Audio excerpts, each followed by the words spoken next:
Queridos irmãos, eu quero compartilhar uma palavra com os irmãos nesta noite.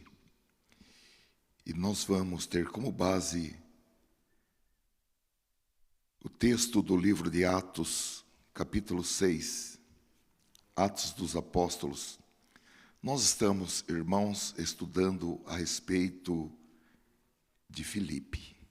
E nós vamos ler então Atos capítulo 6, esta é a terceira mensagem a respeito de Filipe, e eu coloquei como título nesta mensagem, Filipe, o pacificador. Atos capítulo 6, versículo 1 até o versículo 7. A palavra de Deus nos diz assim: Ora, naqueles dias, crescendo o número dos discípulos, houve uma murmuração dos gregos contra os hebreus, porque as suas viúvas eram desprezadas no ministério cotidiano. E os 12, convocando a multidão dos discípulos, disseram: Não é razoável que nós deixemos a palavra de Deus e sirvamos as mesas. Escolhei, pois, irmãos, dentre vós, 7 varões de boa reputação, cheios do Espírito Santo e de sabedoria, aos quais constituamos sobre este importante negócio, mas nós perseveraremos na oração e no ministério da palavra. E este parecer contentou a toda a multidão, e elegeram Estevão, homem cheio de fé e do Espírito Santo, e Felipe, e Prócoro, e Nicanor, e Timão, e Pármenas, e Nicolau, prosélito de Antioquia. E os apresentaram antes os apóstolos, e estes, orando, lhes impuseram as mãos. E crescia a palavra de Deus, e em Jerusalém se multiplicava muito o número dos discípulos, e grande parte dos sacerdotes obedecia à fé. Amém. Um segundo texto, irmãos, do mesmo livro de Atos dos Apóstolos, capítulo 21. Algumas páginas adiante, capítulo 21 de Atos, versículos 8 e 9.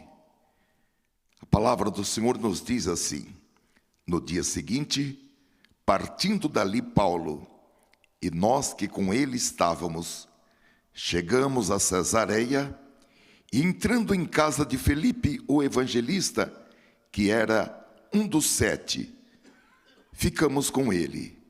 Tinha este 4 filhas virgens que profetizavam. Amém. Queridos irmãos, vamos orar por mais um momento, pedindo que o Senhor abra a porta da palavra e abra o nosso entendimento, e que esta noite seja uma noite de santificação, uma noite de crescimento, uma noite de aprendizado da palavra do Senhor. Ó Senhor, nós lemos a Tua palavra e faremos uma explanação. Pedimos que esta exposição seja ungida pelo Espírito Santo e que tenhamos, Senhor, entendimento e revelação, tanto para a transmissão desta palavra, como também para a recepção desta palavra. Pedimos que os nossos corações estejam, Senhor, preparados, sejam, Senhor, a boa terra, para que esta semente, ao ser semeada, ela possa produzir, Senhor, 30, 60 e 100 por 1. Que a Tua palavra, Senhor, venha com unção e poder de cura de todas as enfermidades, de restauração de vidas, de quebrantamento de corações, de novidade em nossas vidas, de novos propósitos diante de Ti. Em nome de Jesus. Oramos agradecidos. Amém. Não é a terceira, irmãos, é a quarta mensagem em que nós estamos olhando para a vida de Filipe. Somente lembrando aos irmãos a distinção entre Filipe, o apóstolo, que era um dos 12, e Filipe, o diácono e evangelista, que era um dos 7. Eu até já vi pregadores que confundiram os dois, juntando a história de ambos em uma única história. Isso não seria tanto de estranhar, porque até grandes teólogos e historiadores já fizeram essa confusão. O nosso Filipe é um dos 7 diáconos. É o Filipe que evangelizou Samaria. É o Filipe que batizou, evangelizou e batizou o eunuco etíope. E após batizá-lo, o Espírito o arrebatou, de modo que o eunuco foi, e Filipe foi levado pelo Espírito Santo até Azoto, onde anunciou o Evangelho em todas as cidades até chegar a Cesareia. Os estudiosos, baseado no texto que nós lemos em Atos 21:8, afirmam que Filipe fixou residência em Cesareia e mais tarde ele recebeu em sua casa Paulo e Lucas durante um tempo. No texto que nós lemos também, diz que ele era pai de 4 filhas virgens que profetizavam. Se o Senhor assim o permitir, nós vamos meditar em uma mensagem sobre as 4 filhas virgens de Filipe. Filipe, tal qual os outros diáconos, é descrito na Bíblia como sendo um homem de boa reputação, um homem cheio do Espírito Santo e de sabedoria. Algumas tradições sugerem que Filipe tenha residido também na região sudoeste da Turquia e se tornado bispo da igreja naquela região. Eu gosto, irmãos, de repetir Hebreus capítulo 6, versículo 12, onde diz que nós devemos estudar as biografias dos homens e mulheres que pela fé e pela paciência alcançaram todas as promessas, e que nós devemos ser inteligentes e imitá-los. E obviamente aqui estão incluídos tanto personagens dos tempos bíblicos, como também personagens da história contemporânea do cristianismo e personagens que ainda estão vivos. E Filipe é um desses que nós devemos conhecer a sua história. E é bom, irmãos, conhecer de perto, e quanto mais perto, quantos mais detalhes nós pudermos conhecer da vida desses homens e mulheres que alcançaram as promessas nas diversas gerações, nos diversos lugares, melhor é para nós. Há uma frase daquele médico e professor e filósofo e cristão Augusto Cury, onde ele diz que uma pessoa inteligente aprende com seus erros e uma pessoa sábia aprende com os erros dos outros. A Bíblia, ao registrar as histórias das diversas pessoas, registram as suas vidas com seus êxitos, com seus sucessos, mas registram também fraquezas e derrotas, de maneira tal que é muito importante aprender, gostar e se dedicar a estudar as histórias, as biografias de homens de Deus que podemos dizer que são os nossos heróis da fé, porque, meus amados irmãos, o Espírito Santo sempre produziu homens de Deus, como nós estudamos recentemente numa série um tanto demorada a respeito de homens de Deus. Agora tem uma coisa muito interessante que eu gostaria de destacar, é que esses heróis da fé foram homens como nós. Tiago, capítulo 5, versículo 17, se refere a Elias, dizendo: Elias era homem sujeito às mesmas paixões que nós. E orando pediu que não chovesse, e por 3 anos e 6 meses não choveu sobre a terra. E orou outra vez, e o céu deu chuva, e a terra produziu o seu fruto.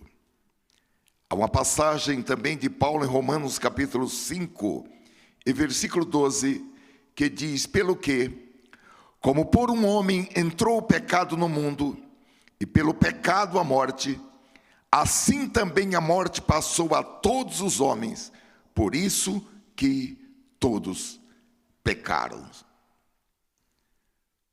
No avivamento, o grande despertamento nos Estados Unidos da América, houve um homem, Jonathan Edwards, que foi um homem grandemente usado por Deus durante o grande despertamento e que se tornou conhecido mundialmente, principalmente por meio de um sermão pregado por ele, pecadores nas mãos de um Deus irado. Conta a história que enquanto ele pregava esse sermão, as pessoas se sentiam como se estivessem nas profundezas do inferno e se agarravam nos bancos. Tamanho foi a unção que Deus lhe deu para entregar essa mensagem. Porém, ele foi um homem como nós. E alguns biógrafos, inclusive, dizem que ele sofreu um colapso nervoso. Bem, irmãos,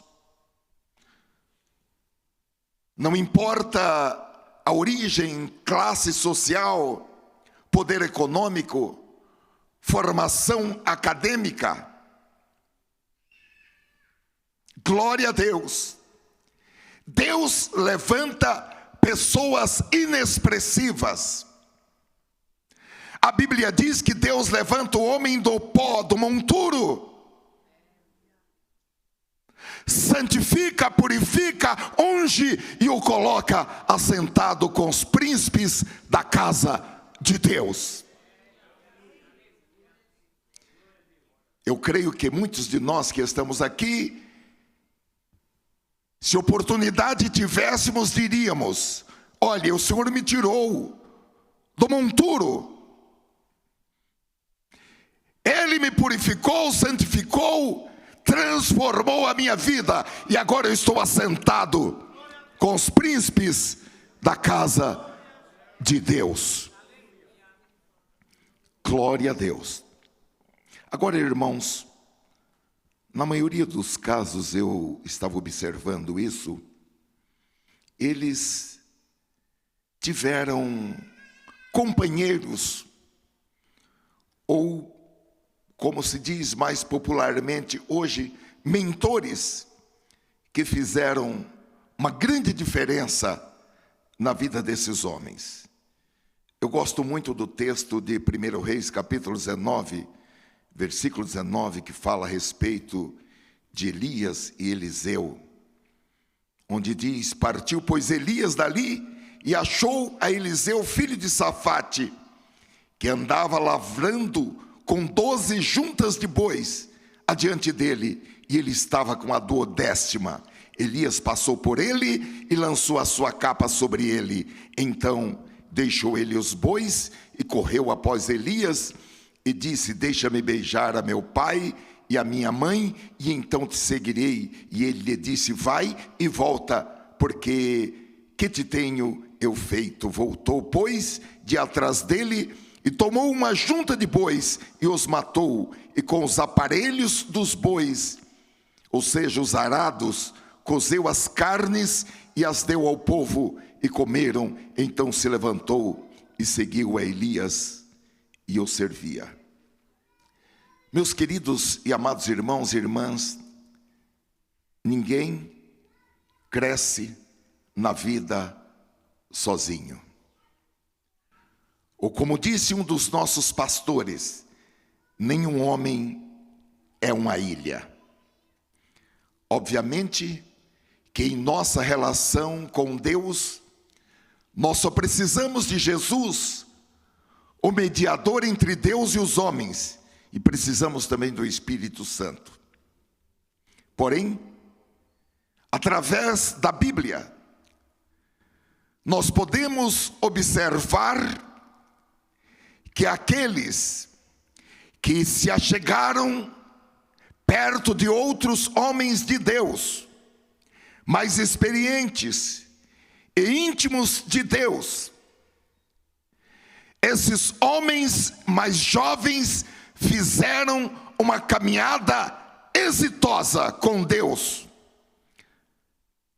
Nós podemos citar como exemplos bíblicos Moisés e Josué, o que nós lemos, Elias e Eliseu, Samuel e Davi, Paulo e Timóteo e tantos outros.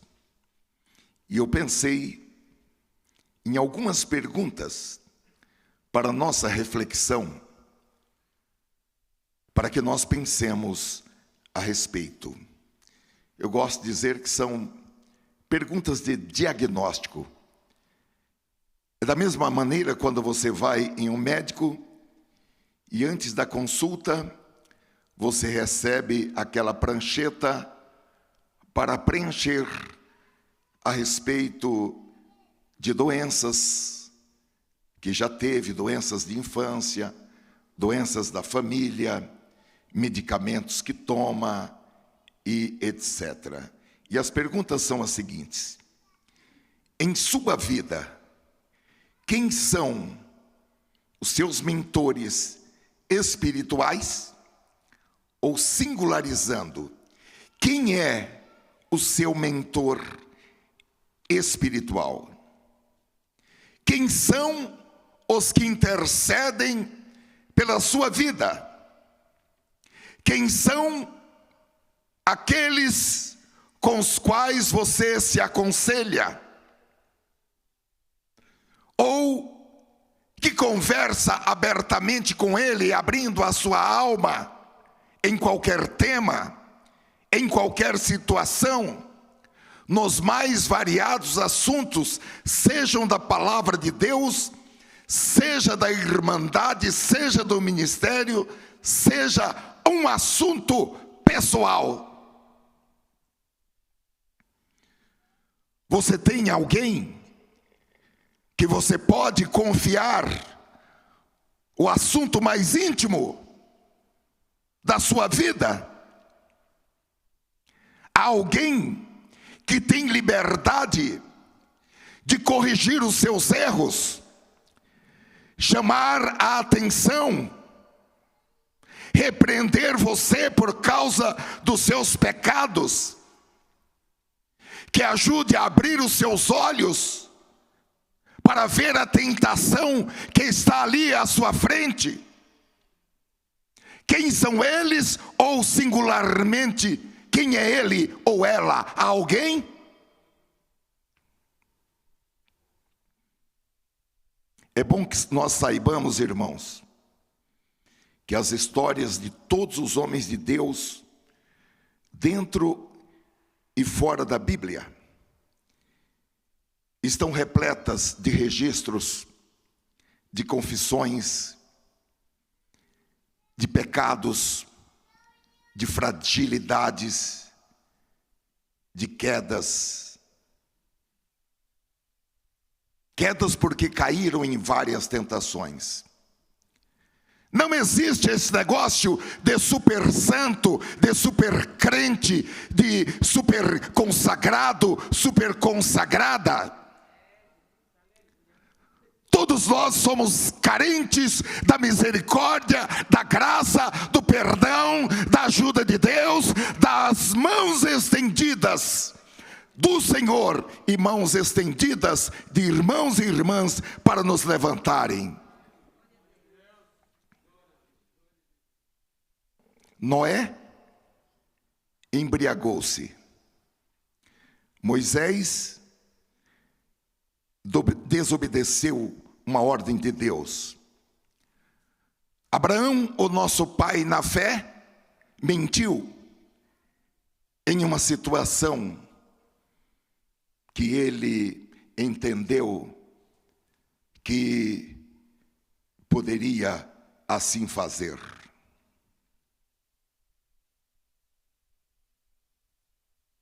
Pedro negou a Jesus. É uma lista muito grande.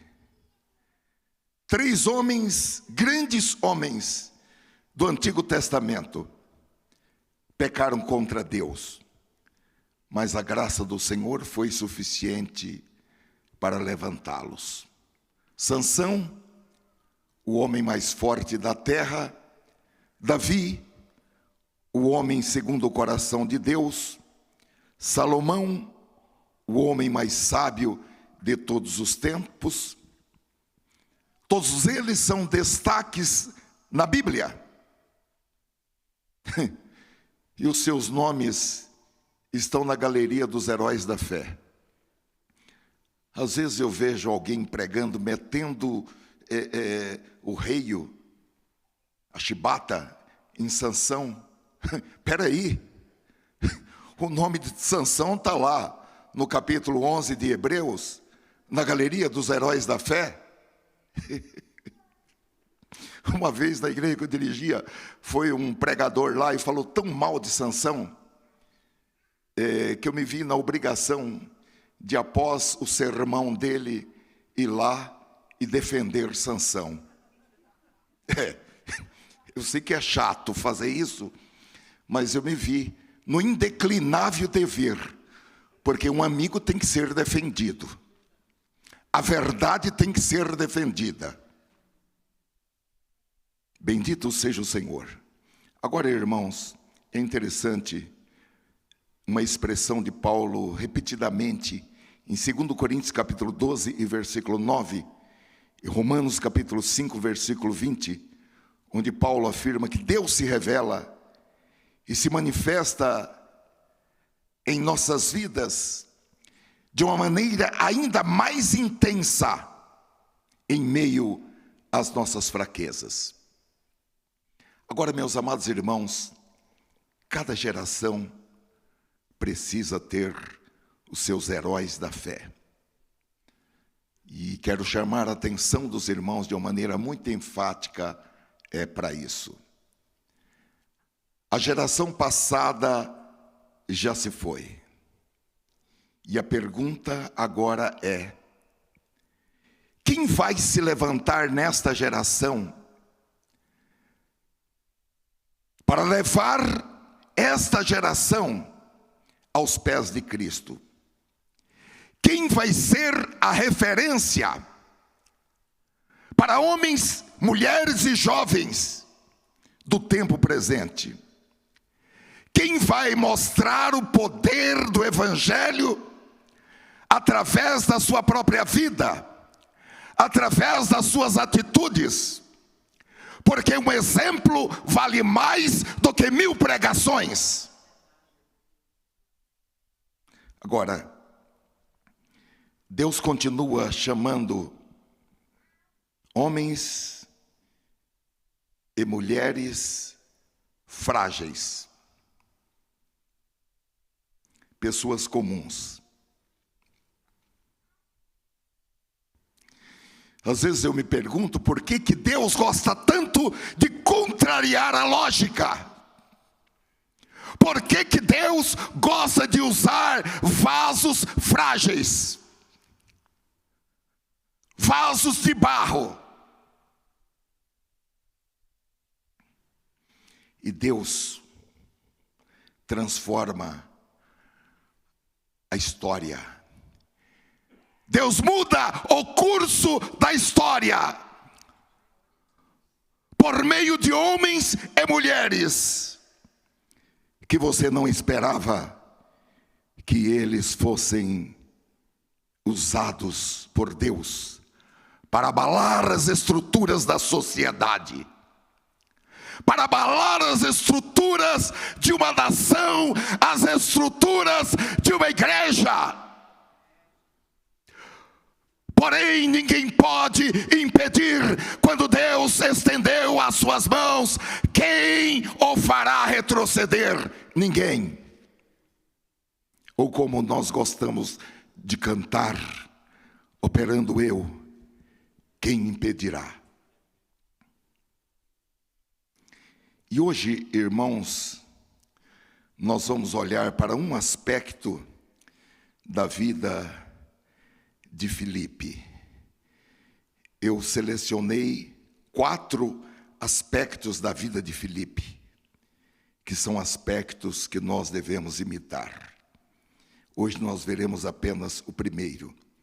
Filipe era um pacificador, era um homem de paz, era um homem de reconciliação.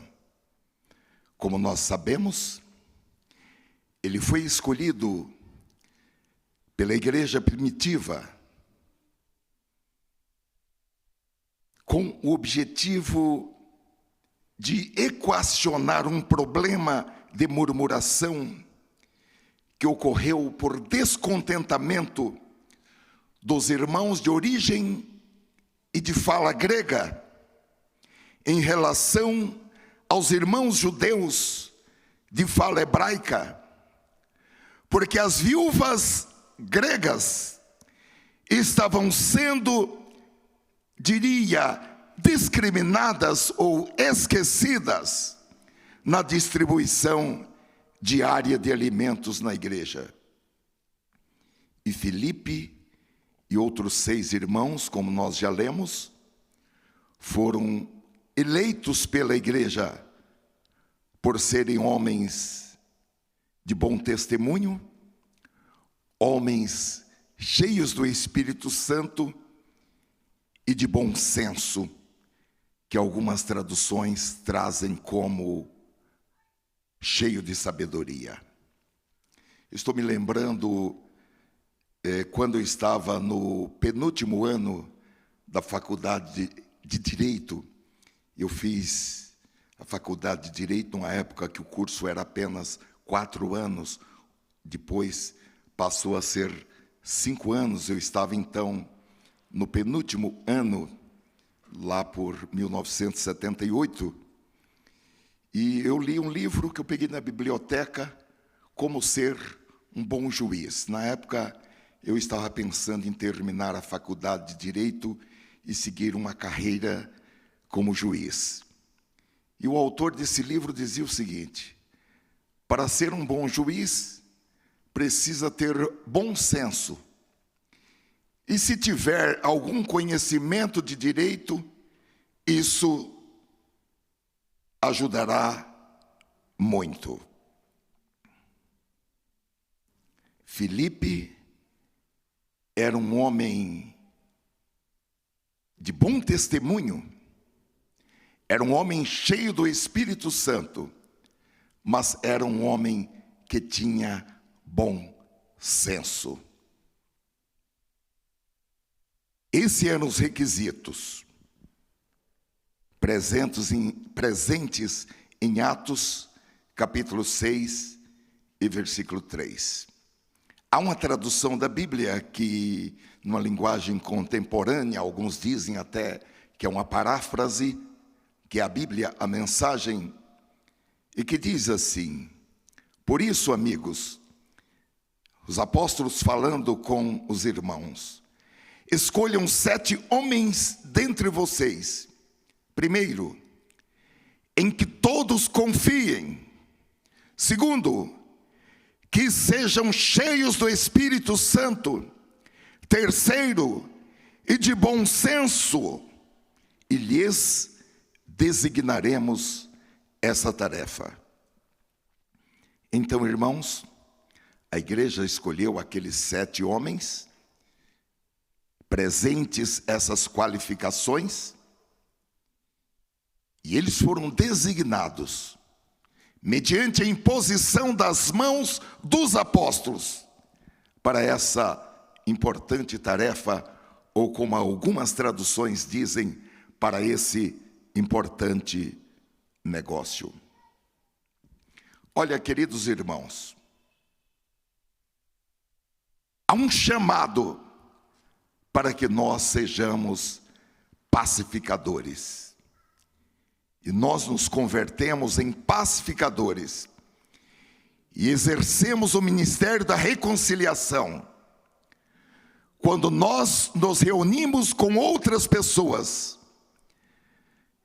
que falam diferentemente de nós, que falam outros idiomas, que pode até ser o português, mas que falam com um vocabulário diferente do nosso. Às vezes um vocabulário pouco cristão, às vezes um vocabulário com gírias. Pessoas que não têm a nossa cultura ou têm outras culturas diferentes. Porém, nós conseguimos ouvir e entender essas pessoas. Aonde estão essas pessoas? Algumas delas estão na nossa casa.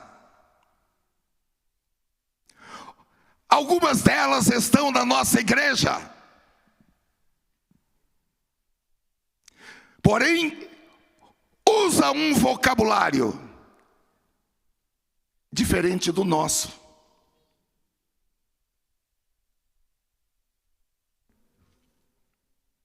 Às vezes eu vejo jovens conversando, tanto na igreja como fora da igreja. Você tem que entender o que os seus netos estão falando. Você precisa entender o que os seus filhos estão falando. Eles precisam ter liberdade de expressão na sua própria casa. Eles não podem ficar amordaçados e não poder usar o vocabulário, as palavras que eles se utilizam. Eles precisam ser ouvidos e ser entendidos. Então, irmãos, nós nos convertemos em pacificadores quando nós conseguimos ouvir os irmãos de fala hebraica e conseguimos também ouvir e entender os irmãos de fala grega. E convergir gregos e hebraicos, ou hebreus, dentro do mesmo ambiente e promover a inclusão deles e, se necessário, a reconciliação. Há também, irmãos, pessoas que provêm de um ambiente cultural, um ambiente litúrgico diferente do nosso, onde a reverência a Deus, a reverência a um trabalho religioso é diferente da nossa.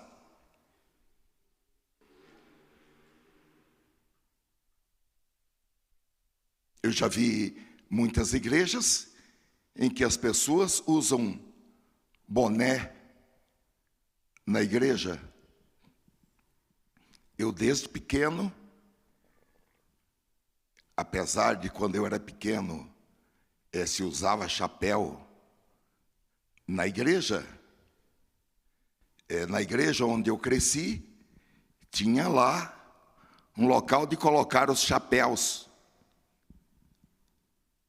Vários cabides para colocar chapéu.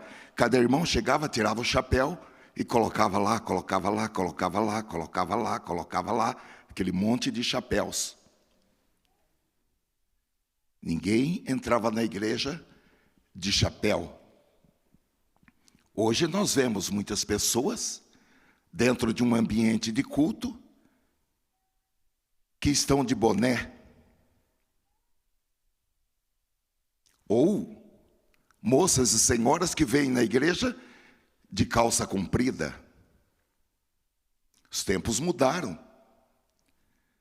Antigamente, nenhuma mulher poderia comparecer em uma audiência, em um fórum, em um tribunal, a não ser que estivesse de saia. Os tempos mudaram, irmãos. E nós precisamos promover a inclusão. E quando isso acontece, nós estamos no papel de pacificadores. Mesmo que nós tenhamos que, com paciência, com amor, com carinho, ensinar as pessoas a guardarem os seus pés quando entrarem na casa de Deus, mas até a palavra erudita, ela só pode ser pronunciada a seu tempo. Ela não pode ser pronunciada a destempo ou fora do tempo. O Senhor me deu uma palavra erudita para que a seu tempo eu possa dizê-la alcançado. Glória a Deus. E ainda existem, irmãos, outras maneiras também de edificar a paz em nossas igrejas. Uma das formas que nós edificamos a paz é quando nós nos recusamos a ouvir alguém falar mal de outro irmão.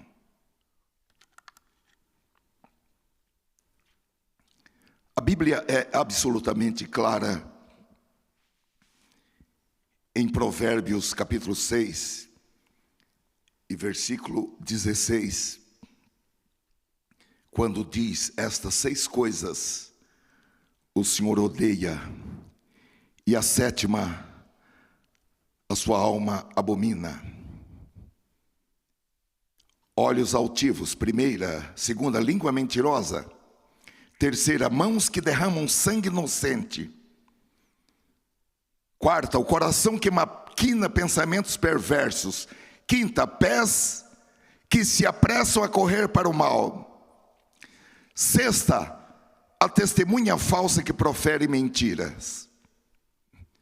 E agora vem uma pior do que tudo isso, porque o Senhor, essas 6 coisas o Senhor odeia. Agora a 7ª, ele abomina: o que semeia contendas entre irmãos.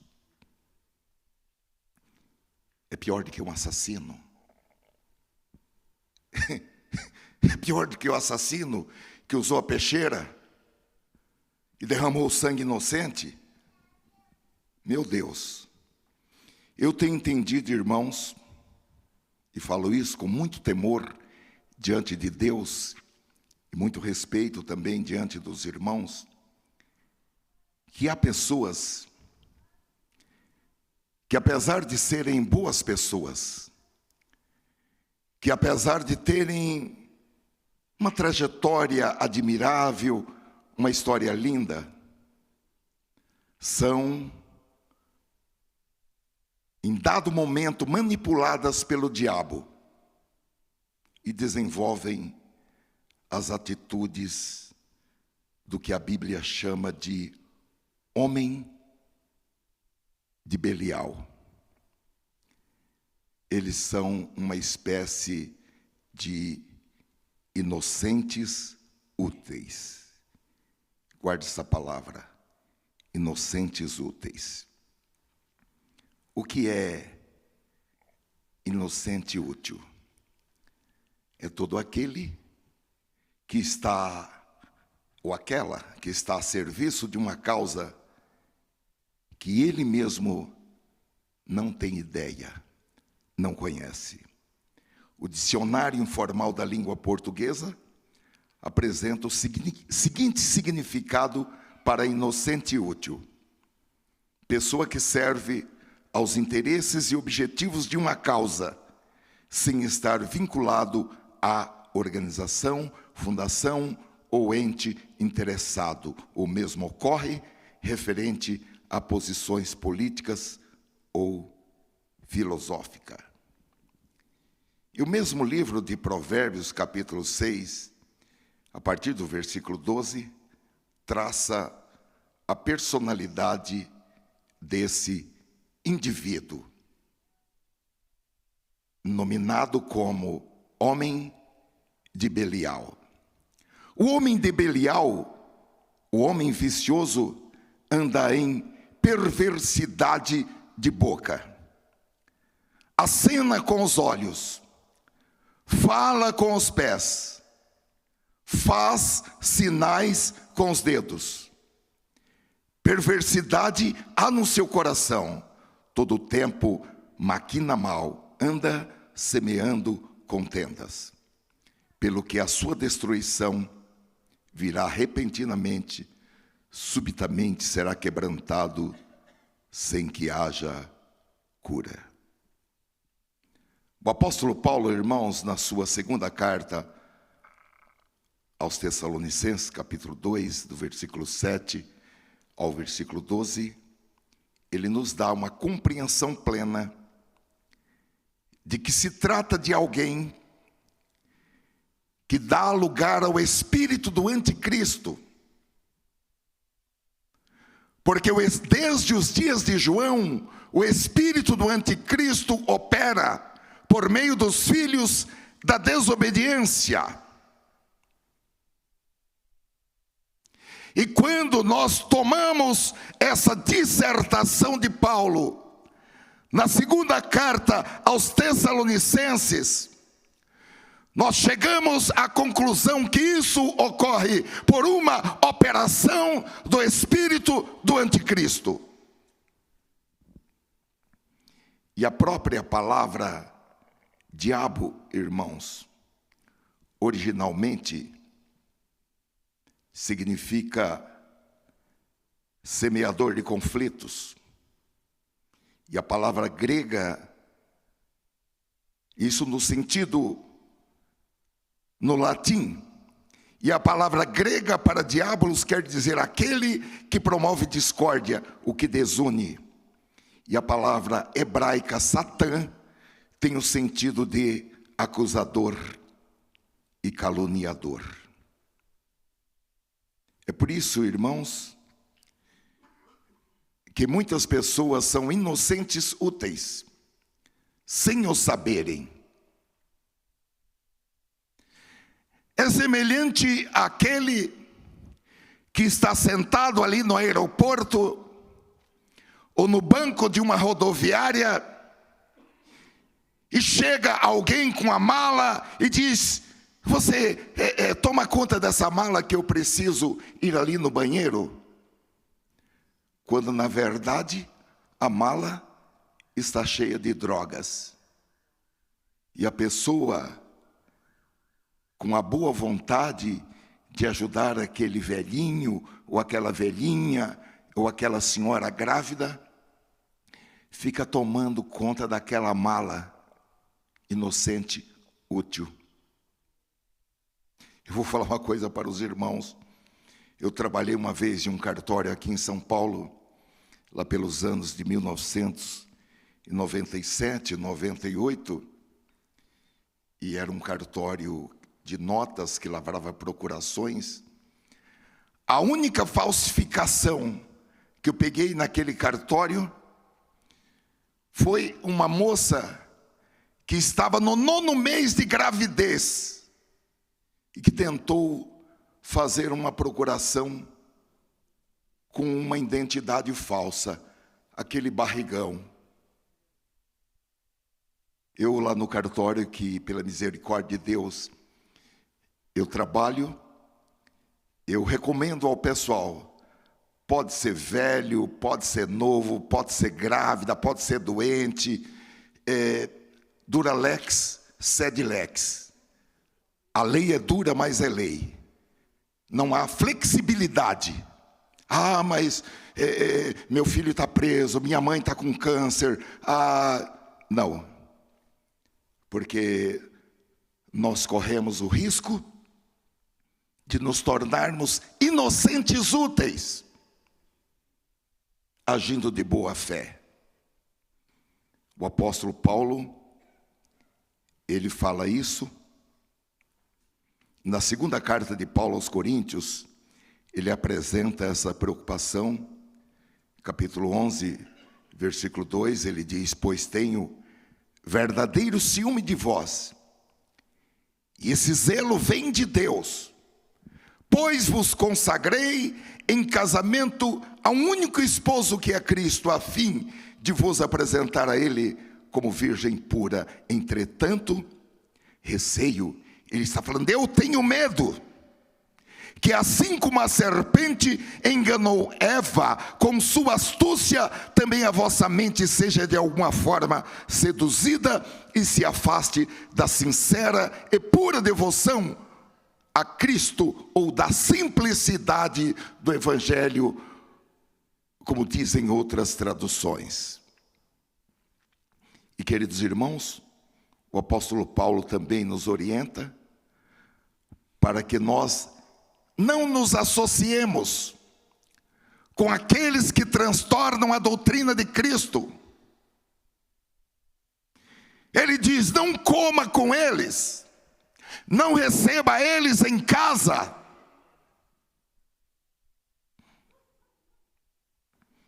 Transtornam casas inteiras, famílias inteiras, igrejas inteiras, de onde nós podemos entender que a melhor coisa que pode acontecer é a gente perder alguns amigos entre aspas. Também, irmãos, nós somos pacificadores quando nós falamos a verdade em amor com um irmão.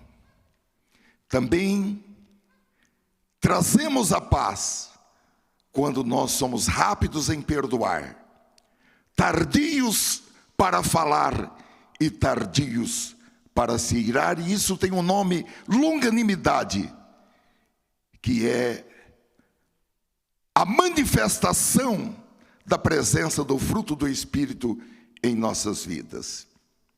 E a Bíblia nos diz em Efésios capítulo 4, versículo 3, que nós devemos ser diligentes e fazer todos os esforços para manter a unidade do Espírito por meio do vínculo da paz. Sede solícitos em conservar a unidade do Espírito no vínculo da paz. Esforçar-se é fazer um pouco mais do que já fez até agora. Esforçar-se é quebrar os seus próprios limites, é quebrar os seus próprios recordes para manter a unidade do Espírito no vínculo da paz. Porque a unidade, mesmo da coletividade de irmãos, ela é uma responsabilidade pessoal.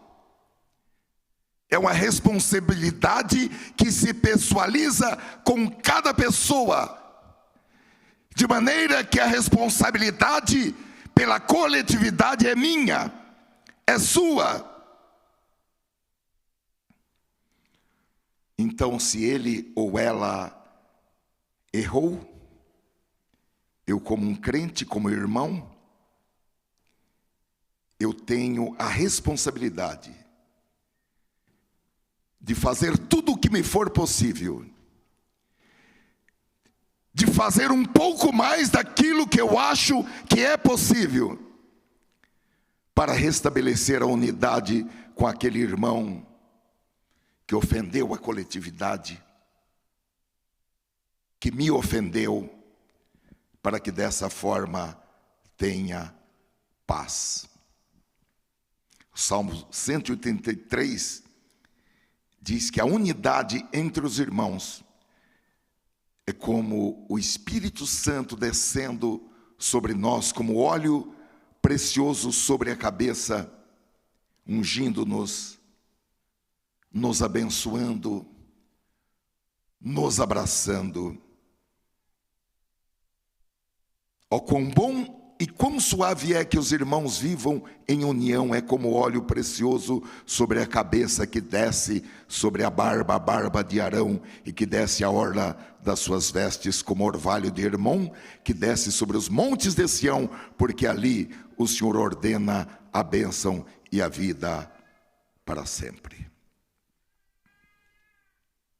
A palavra está dizendo que a união entre os irmãos é como algo suave, é como algo refrescante, é como algo que nos dá uma sensação de conforto, de bem-estar, de alívio, de refrigério, de paz. E o último versículo diz que o resultado é que o Senhor ordena a bênção e a vida para sempre. Felipe, irmãos, era um homem inteligente, era um homem que conhecia as Escrituras, era um homem pacificador, era um homem que fazia a obra de um evangelista. E nós, irmãos, recebemos o ministério da reconciliação.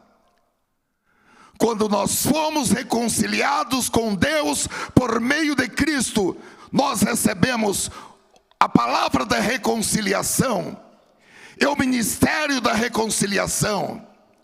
Recebemos uma autoridade espiritual para reconciliar pessoas consigo mesmas. Porque existem pessoas que estão divididas em si mesmas. Já disse para os irmãos, existem pessoas que se sentem um homem no corpo de uma mulher no corpo de um homem. Somente o ministério da reconciliação é que pode resolver essa situação. A psiquiatria não pode, a psicologia não pode, a antropologia não pode, nenhuma ciência do conhecimento humano pode. Somente a palavra da reconciliação é que pode fazer as pessoas se reconciliarem consigo mesmas. Bendito seja o Senhor. A reconciliação da pessoa consigo mesma, para que a pessoa pare de detestar-se a si mesma, detestar a sua cor, detestar o seu cabelo, detestar a sua complexão física. Ministério da reconciliação, reconciliando pessoas que estão divididas em si mesmas, reconciliando pessoas com outras pessoas, pessoas que por um problema, um atrito, um mal-entendido, uma briga, se afastaram. Nós temos o ministério da reconciliação e o mais importante, reconciliar pessoas com Deus por meio de Cristo. O Espírito Santo, irmãos, capacitou Filipe, assim como os demais diáconos, a trazer uma solução para aquele grave problema da igreja primitiva, um problema que poderia trazer uma divisão já no início da igreja primitiva. Esse mesmo Espírito Santo nos dá suficiente autoridade espiritual para nós realizarmos esse trabalho como pacificadores. Nós temos o ministério da reconciliação, nós temos a palavra da reconciliação, nós temos a palavra erudita. Nós somos embaixadores da parte de Deus, exatamente como Filipe trouxe uma palavra de solução para aquele problema no início da igreja. Deus está dando oportunidades para que nós sirvamos uns aos outros e sirvamos também a igreja sob o vínculo do amor. Se nós essa noite sairmos daqui prontos para isso, se você que está conosco pela internet nessa noite tomar uma atitude diferente, rever os seus conceitos, rever os seus preconceitos, eu vou dizer para os irmãos, haverá um avivamento nessa zona norte de São Paulo. Haverá um avivamento nessa cidade de São Paulo. E quando há avivamento, há alegria. Quando Filipe chegou em Samaria e trouxe a palavra da reconciliação, houve alegria naquela cidade. Nós vamos orar e vamos pedir ao Espírito Santo que cele esta mensagem em nossos corações. Ó Senhor, dentro das minhas limitações espirituais, emocionais e físicas, limitações intelectuais, eu procurei ser o mais fiel possível na transmissão desta palavra. Eu reconheço que não tenho a dignidade para transmitir esta palavra, pela fragilidade espiritual da minha vida.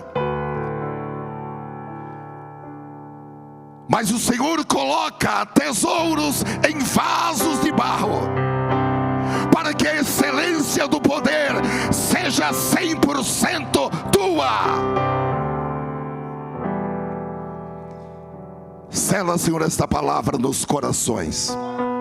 Escreve, Senhor, com os mesmos dedos que o Senhor escreveu as tábuas da lei para Moisés. Escreve esta palavra em nossos corações de uma maneira indelével,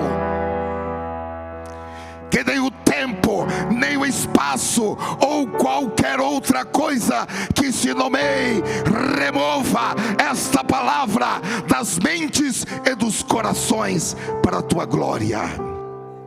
Que as minhas palavras, adjetivos, interjeições sejam esquecidas, mas que aquelas que vieram de ti queimem nos corações para a tua glória, Cordeiro de Deus, para a santificação da igreja, para a purificação da igreja, para a santidade da noiva do Cordeiro, em nome de Jesus Cristo.